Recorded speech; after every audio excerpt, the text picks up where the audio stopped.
우리 성도들도 또한 축복합니다. 우리 자신을 축복합시다. 나는 정말로 귀하고 소중한 존재입니다. 나는 정말로 행복한 사람입니다. 믿으시기를 바랍니다.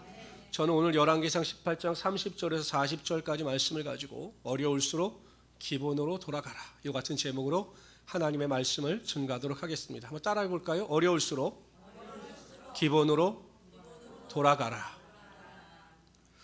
백종원 씨가 진행하는 그 골목 식당에 한 냉면집이 소개된 적이 있습니다. 이 사장님은 냉면에 대한 대단한 자부심이 있었는데 그의 자부심만큼 장사는 되지 않았습니다. 왜냐하면 홍보가 되지 않았기 때문에, 가게도 허름하고 홍보가 되지 않았기 때문에 이 냉면집은 계속 불황을 겪고 있었고, 이 집을 장사를 그만두어야 하나 이 기로에 서 있었습니다. 그때 이제 이 프로그램을 만난 거죠. 근데 백종원 씨가 냉면을 먹어보니까 정말 맛있는 겁니다. 이런 냉면을 맛보지 못했다라고 할 정도로 굉장히 냉면이 맛있었습니다. 그래서 여러 가지 해결점이라든지 솔루션을 제공해주고 또 이렇게 진행해 보자라고 그 과정을 진행했는데 그 뒤에 이 냉면집이 대박이 난 겁니다. 그래서 사람들이 이 줄을 서서 그 회냉면을 먹을 정도로 엄청난 사람들이 모였습니다. 근데 조금 시간이 지나니까 이 냉면집에 대한 불만이 쏟아져 나오기 시작하는 겁니다. 냉면 맛이 이전 같지 않다라고 하는 것이 이 시청자 게시판에 막 올라오는 겁니다. 그래서 이 프로그램 팀이 긴급 투입이 돼서 문제점이 무엇인가, 왜 냉면의 맛이 없다고 사람들의 불만이 많아지는가를 조사했습니다. 그래서 발견했어요. 장사가 너무 잘 되니까 손님들이 막 몰려오니까 이 회냉면의 핵심이 이 회를 숙성시키는 거였는데 이 숙성 시간을 단축시켜 버린 겁니다. 그러니까 이런 냉면 맛이 없어지는 거죠. 손님이 많아지니까 장사는 해야 되니까 그냥 맛을 포기하고 그냥 손님들을 맞추는데 급급했던 거죠. 그래서 이 프로그램 팀이 진단을 내렸습니다. 가게 문을 닫고 다시 이 회의 숙성 시간을 오래 갈 수 있도록 그렇게 다시 돌아가자. 손님 많이 받는 것 이거 포기하고 원래 맛을 살리는 쪽으로 가자, 이렇게 결론을 내리고 며칠 동안 가게 문을 닫았습니다. 그리고 예전 방식대로 다시 음식을 만들기 시작했습니다. 그러니까 결국 여러분 다시 돌아가니까 맛이 돌아왔겠죠. 근데 이 사장님이 포기한 것이 있습니다. 하루에 냉면을 손님들이 오는 대로 다 파는 것이 아니라 자신이 할 수 있는 것만큼 양을 정해놓고 그 냉면을 팔기 시작했습니다. 그래서 이 가게가 위기에서 벗어나게 되고 다시 손님들이 찾는 가게가 되었습니다. 결국 다시 기본으로 돌아가니까, 다시 기초로 돌아가니까 위기를 극복할 수 있게 되더라는 것입니다. 운동선수들이 깊은 슬럼프에 빠졌을 때 그 감독들이나 코치들이 운동선수들에게 하는 말이 있습니다. 다시 기본으로 돌아가라, 다시 기초로 돌아가라, 이렇게 조언을 한다고 합니다. 운전을 처음 시작하는 초보 운전자들은 그리 큰 사고를 내지 않아요. 왜냐하면 초보 운전자들은 배운 대로 합니다. 정지선에 멈추고 또 항상 규정 속도를 준수하고, 운전할 때도 어떻게 운전합니까? 핸들이 부서져라 두 손으로 꽉 잡고 벌벌 떨면서 운전을 합니다. 그러니까 여러분, 기초를 지키면서 기본을 지키면서 운전하니까 사고가 날 확률이 없죠. 근데 운전 경력이 3년 이상 지나가면 슬슬 기본을 무시하기 시작합니다. 두 손으로 꽉 잡던 핸들을 한 손으로 잡고 운전하기 시작하고, 속도도 위반하고 또한 차선도 위반하기 시작합니다. 그러다가 큰 사고를 내게 되는 거죠. 그러니까 기본을 지키면 문제가 되지 않는데 기본을 지키지 않기 때문에 큰 교통사고가 발생하게 되는 겁니다. 여러분, 기독교 신앙도 마찬가지입니다. 어려울수록, 힘들수록, 마음에 무거운 짐이 가득 찰수록 항상 기본으로 돌아가면 되는 것입니다. 내 인생이 지금 너무 힘이 듭니다. 너무 마음이 무겁습니다. 마음이 우울합니다. 답답합니다. 어떻게 하면 좋을까요? 방도가 없습니다. 다시 기본으로 돌아가면 되는 것입니다. 하나님의 말씀으로 돌아가서 그 말씀 안에서 해답을 찾으면 되는 것입니다. 오늘 본문의 배경은 북이스라엘 아방 때입니다. 이스라엘 민족도 솔로몬의 아들 르호보암 때 두 국가로 나뉘죠. 유다와 베냐민을 중심으로 한 남유다와 다른 10지파를 중심으로 한 북이스라엘로 나뉩니다. 근데 이 북이스라엘 민족은 계속해서 하나님 앞에 죄를 범하는데, 특히 이 아방 때에는 영적으로 큰 죄를 범합니다. 이 아방이 이세벨이라고 하는 아내를 시돈 왕 에발의 딸인 이 이세벨을 아내로 맞아들이는데, 여러분 에발이라고 하는 그 이름에서 아다시피 이 시돈 왕 에발과 이 가문은 우상을 섬기는 집이었습니다. 그래서 이 이세벨이 들어오면서 바알과 아세라를 이끌고 와서 그 우상을 섬기게 하죠. 그래서 북이스라엘이 영적으로 굉장히 어두움 가운데 빠지게 됩니다. 이러한 상황 가운데 하나님께서는 그 북이스라엘을 깨닫게 하시기 위하여 엘리야를 택하셔서 비가 오지 않을 것이다라고 선포를 하게 하셨습니다. 그래서 3년 6개월 동안 비가 오지 않습니다. 그리고 마침내 하나님께서 엘리야를 통해서 아합 왕에게 나가게 만드신 다음에 이 바알과 아세라 우상을 섬기던 제사를 섬기던 자들과 함께 영적 싸움을 벌이고 있는 겁니다. 그런데 결론적으로 엘리야가 완벽하게 승리를 거두고 하나님의 능력을 맛보게 됩니다. 그런데 이 엘리야가 그들과 영적 싸움을 벌이는 이 과정 가운데 보면 엘리야가 그의 삶 가운데 신앙의 기본으로 돌아가고 있다는 것입니다. 엘리야가 철저하게 하나님께서 주시는 그 영적인 은혜와 능력 가운데 기본을 지켰을 때 그 어려운 싸움에서 승리를 거둘 수가 있었던 것입니다.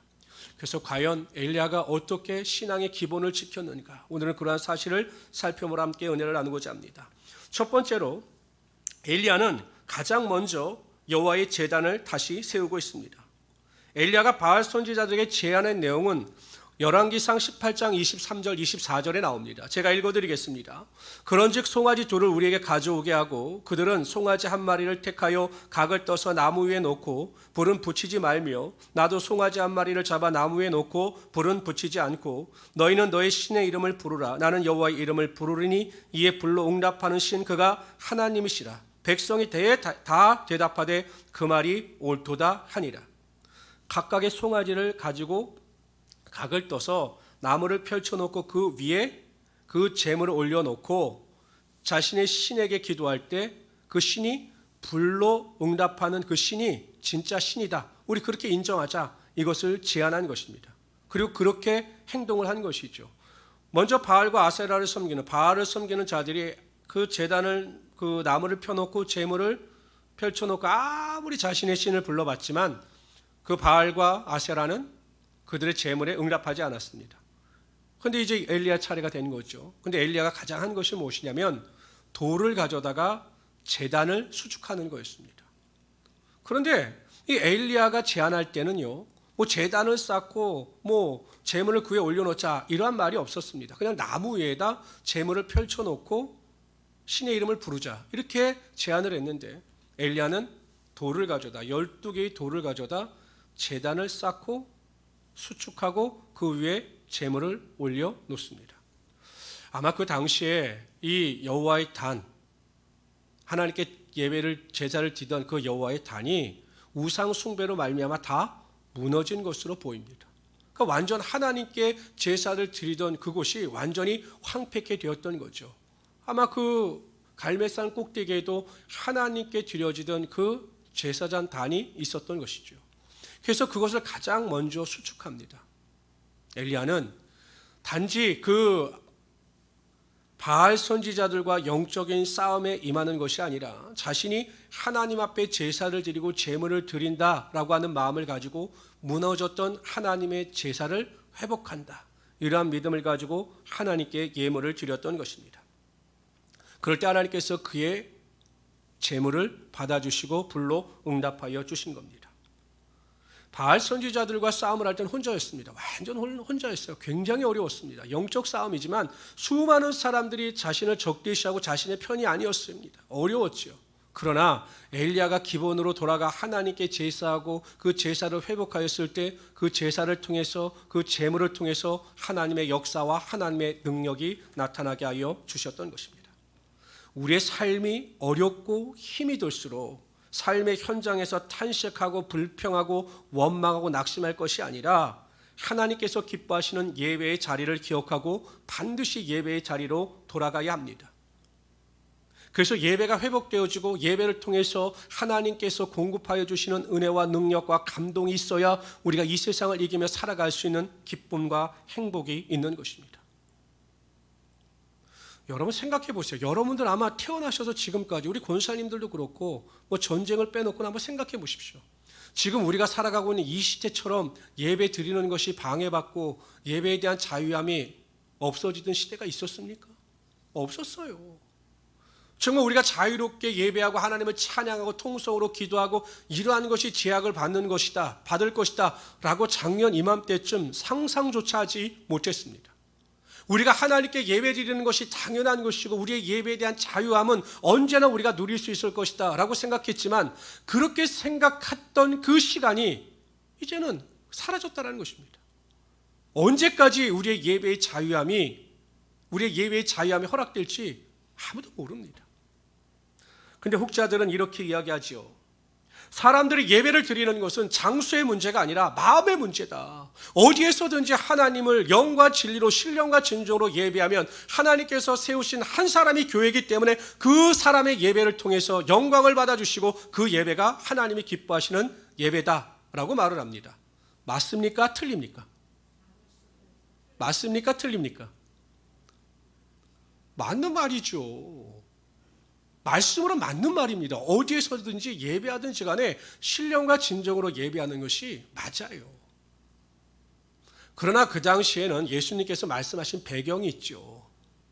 예루살렘에서 예배하든 사마리아에서 예배하든 중요한 것이 아니라 너희가 하나님을 예배할 때가 오나니 중요한 것은 너희가 신령과 진정으로 예배하는 것이다.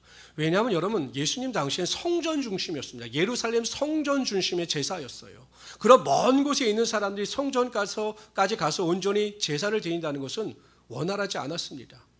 또한 하나님께 예배드리는 그 하나님은 영이시기 때문에 자유롭게 예배하는 때가 반드시 온다. 또한 성령을 통해서 그러한 시대가 온다라고 말씀하신 거죠. 틀린 말은 아닙니다. 말씀대로 맞아요. 어디에서 예배를 하든 온라인으로 예배를 하든 현장에서 예배를 하든 신령과 진정으로 예배하면 하나님께서 그 예배를 받아주시고 그 예배를 통해서 권세와 능력과 감동이 반드시 나타나게 하여 주십니다. 근데 여러분 잘 생각해 보십시오. 아이들이 학교를 가지 않아요. 그리고 온라인으로 선생님의 수업을 듣습니다. 그런데 엄마들이 걱정하는 일이 생겼어요. 뭐가 생겼냐면 학생들 간의 학습 능력 차이가 더 벌어진다는 겁니다. 왜 그럴까요? 왜 온라인으로 수업을 듣는데 왜 학생들의 학습 능력 차이가 잘하는 애들은 확 잘하고 못하는 애들은 확 못한다는 거예요. 왜 그럴까요? 여러분들은 생각해 보시면 돼요. 왜 그럴까요? 온라인으로 수업 들으면 잘 들으십니까? 안 들어요. 안 들어.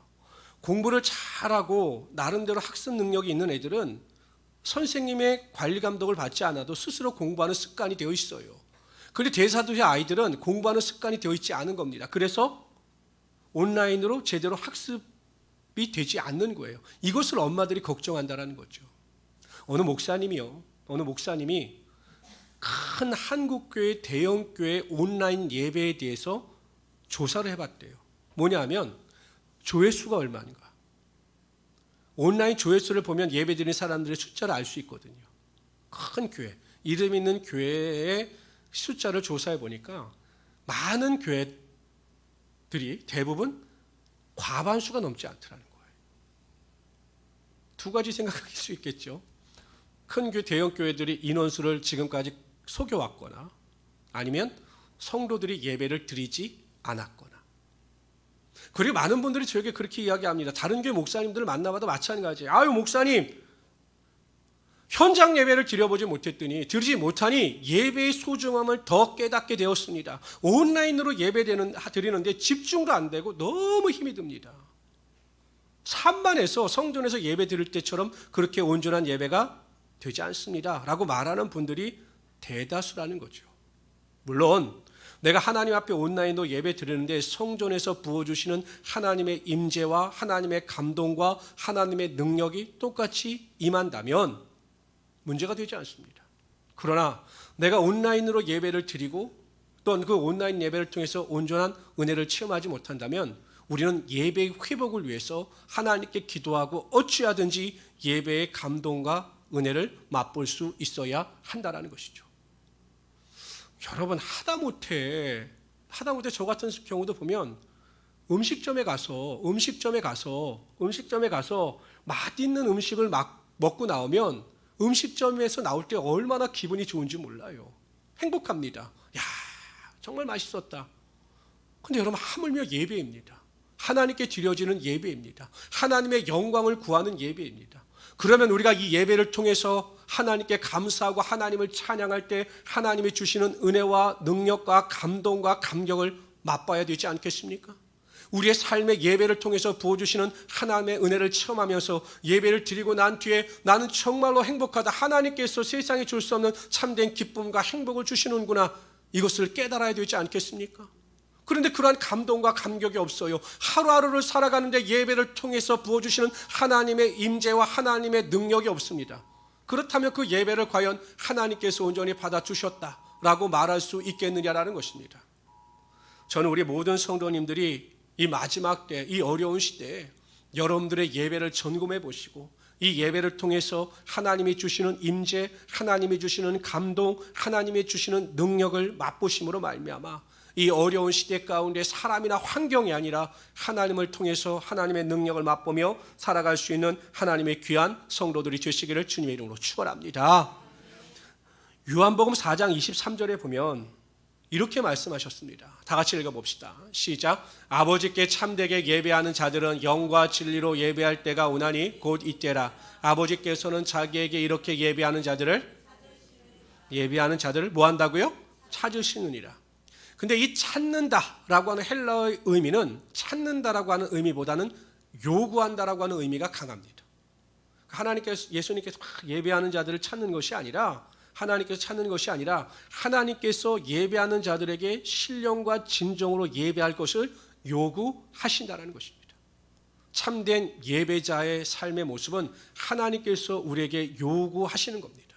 그래서 우리 모든 성도님들은 어려울수록 예배가 회복되어지고 이 예배를 통해서 하나님의 능력과 권세와 능력을 맛보며 살아갈 수 있는 하나님의 귀한 성도들이 되시기를 주님의 이름으로 축원합니다.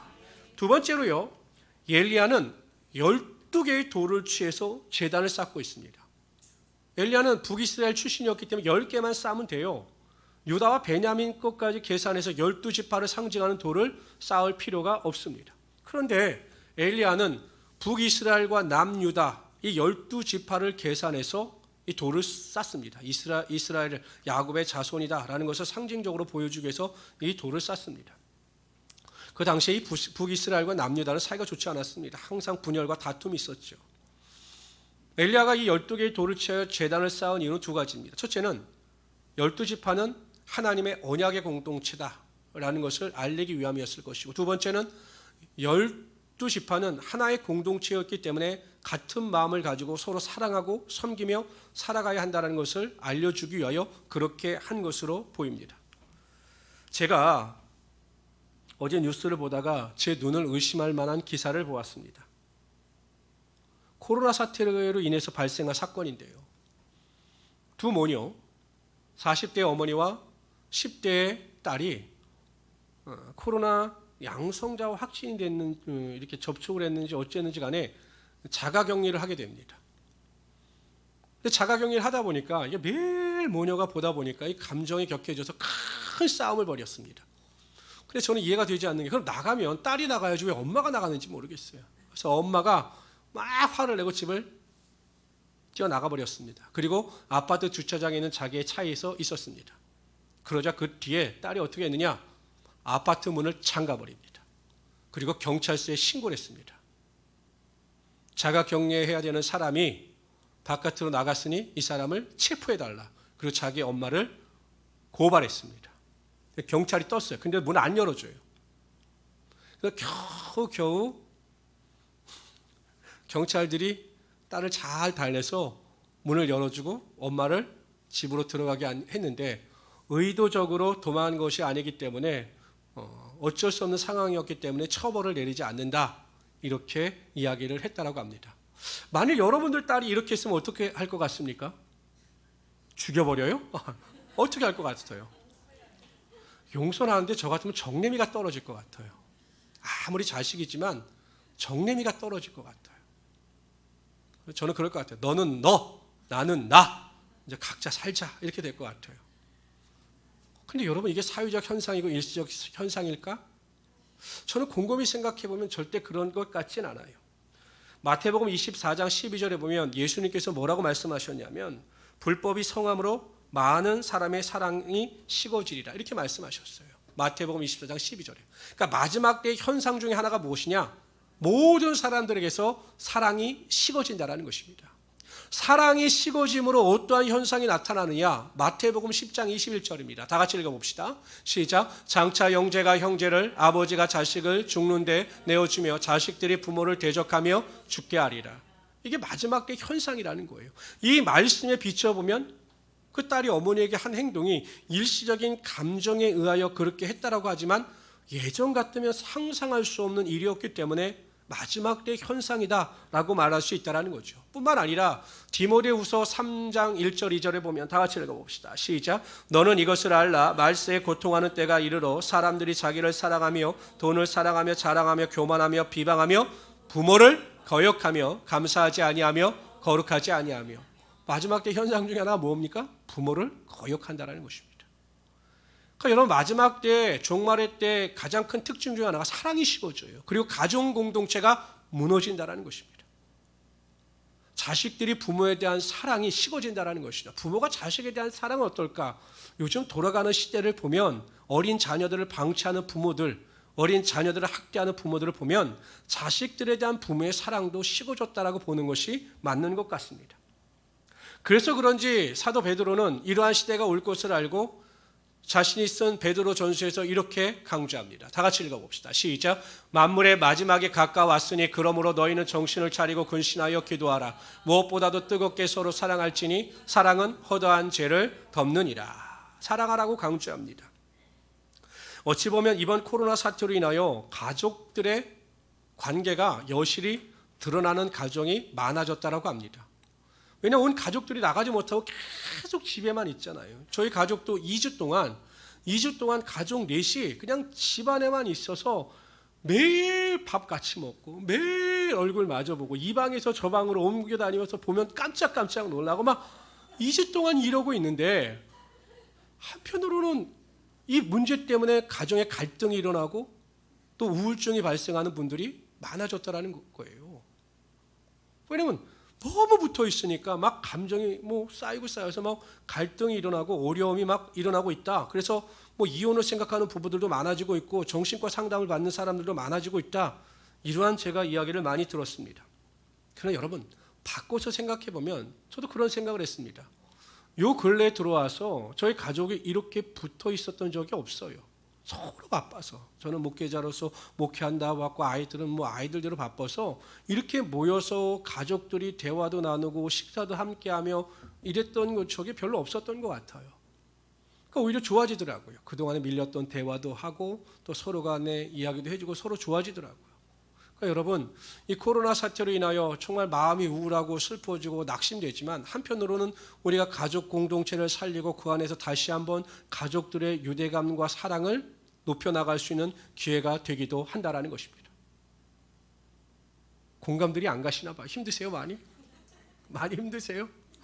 왜냐하면 이 코로나 사태를 통해서 사람들의 관계가 적나라하게 드러났다는 거예요. 우리 성도들 간도 마찬가지죠. 얼마나 보기가 힘듭니까? 저도 어쩔 때 성도들 보면 진짜 오랫동안 못 뵀다. 매일 뵈던 분, 우리 임남희 권사님 매일 뵈던 분인데 못 뵈니까 굉장히 어색해지는 거죠. 그러나 그럼에도 불구하고 우리가 항상 관심과 사랑을 가지고 이 마지막 때에 하나님이 주신 사랑을 가지고 가정을 섬기고 성도들을 섬김으로 하나님께 큰 영광을 돌리며 살아갈 수 있는 우리 성도들이 되시기를 주님 이름으로 축원합니다. 여러분, 기독교의 핵심은 사랑이에요. 기본이 사랑입니다. 하나님을 사랑하는 것과 이웃과 형제를 사랑하는 것이 기본입니다.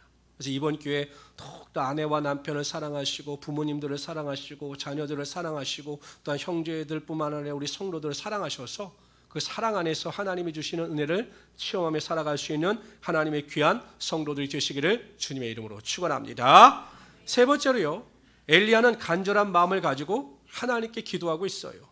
우리 36절 37절은 다시 한번 읽어보도록 하죠. 읽습니다. 시작. 저녁 소재 드릴 때에 이르러 선지자 엘리야가 나아가서 말하되 아브라함과 이삭과 이스라엘 하나님 여호와여, 주께서 이스라엘 중에서 하나님이신 것과 내가 주의 종인 것과 내가 주의 말씀대로 이 모든 일을 행하는 것을 오늘 알게 하옵소서.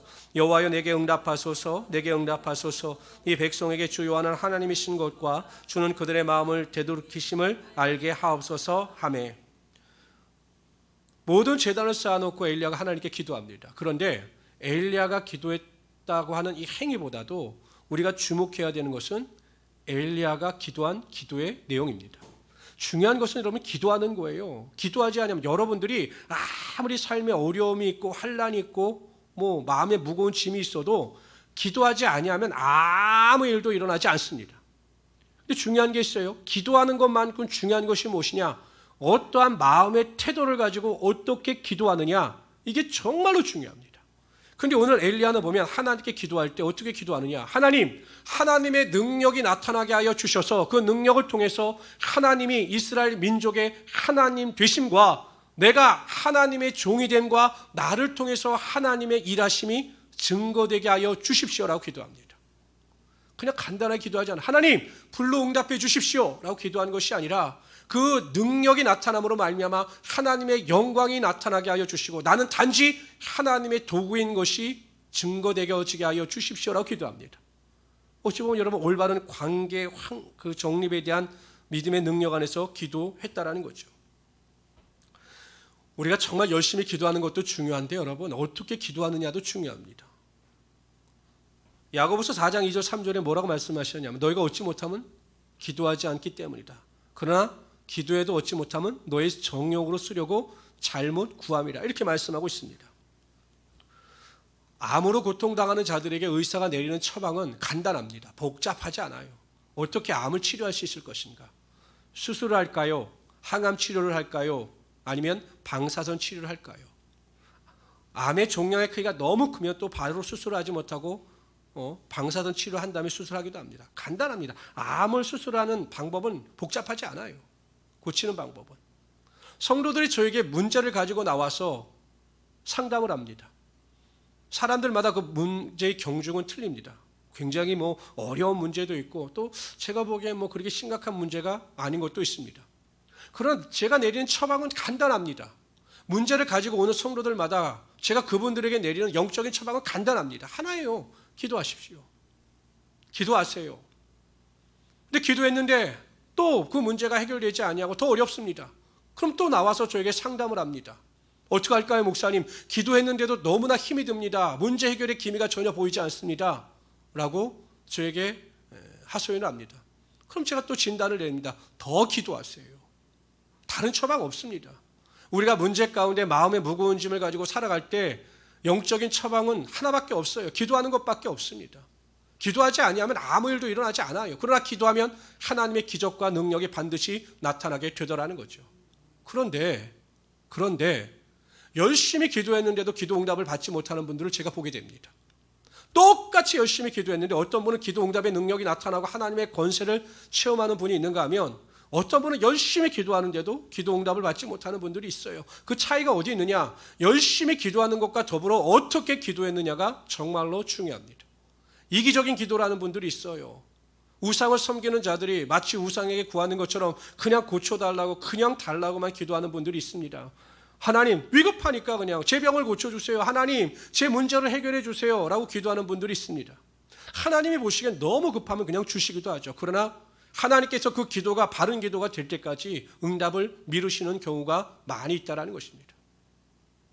병에 들렸다고 한번 가정을 해봅시다. 내가 너무 급하고 내가 병이 걸렸어요. 그럼 대부분의 성도는 어떻게 기도합니까? 하나님, 내가 병 때문에 너무 고통스러우니 제 병을 고쳐주십시오. 우리 가정경제가 너무 어려우니 하나님, 저에게 물질의 복이 임하게 하여 주셔서 어려움을 당하지 않게 하여 주십시오. 대부분 이렇게 기도합니다. 이 기도가 잘못됐다는 것은 아니에요. 그러나 하나님의 마음에 100% 흡족한 기도는 아니다라는 것입니다. 엘리야처럼 기도해야 되는 것입니다. 하나님, 제 병을 고쳐주셔서 하나님이 하나님 되신가, 내가 하나님의 종이 됨을 드러나게 하여 주시고 내가 병을 고침받음으로 말미암아 하나님의 영광을 드러내게 하시며 하나님을 더 열심히 섬길 수 있도록 해 주십시오라고 기도하면 그 기도가 하나님의 마음에 흡족한 기도가 되므로 반드시 응답되게 되어 있다라는 것입니다. 여러분, 제가 보기에도요, 우리 성도는 계산이 너무 빠르다, 하나님께 대해서 너무 인색한 기도를 드린다라고 느낄 때가 많거든요. 왜 나만을 위한 기도를 드리냐라는 것이에요. 똑같이 기도 응답이 나타나도 그 기도 응답이 하나님의 영광이 되기를 구하는 이 엘리야의 기도가 되면 그 기도가 권세가 있고 능력이 있는데 자꾸 이기적인 기도만을 드리니 그 기도가 능력이 사라지게 되더라는 것이죠. 저는 우리 모든 성도님들이 어려울수록 힘들수록 기도의 기본으로 돌아가되 기도 드림에 있어서도 기본을 지키십시오. 내 기도가 왜 응답이 되어야 하는가? 내 기도를 통해서 하나님의 영광이 나타나기 때문입니다. 왜 내 기도가 응답되어야 하는가? 내가 하나님께 속한 백성이고 하나님의 종임이 증거되어지기 때문입니다. 이렇게 기도하는 사람은 기도 응답을 받더라도 교만하지 않습니다.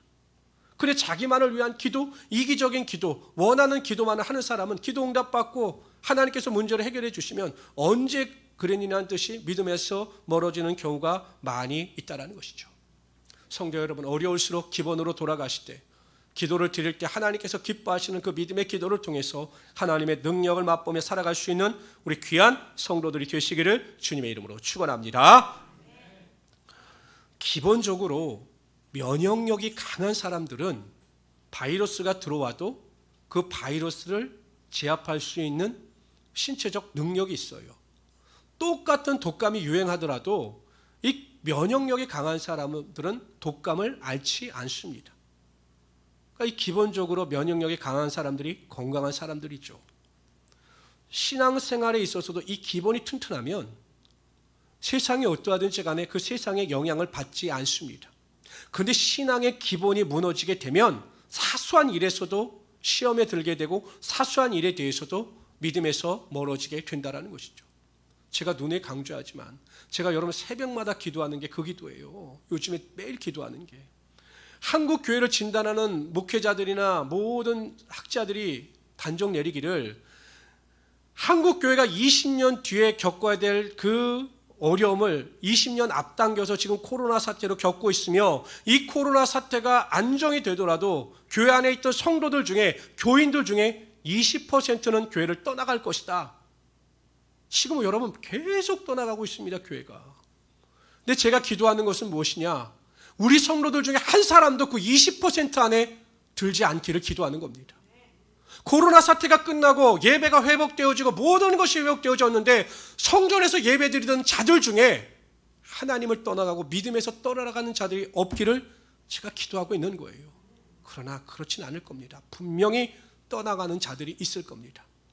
교회를 바꾸고 다른 교회 다니면 문제가 없는데 그냥 믿음에서 멀어져서 교회를 다니지 아니하고 신앙생활에서 멀어져서 구원의 자리에서 멀어지는 것, 그러한 일을 당하지 않기를 위해서 제가 계속 기도하고 있는 겁니다. 기본으로 돌아가십시오.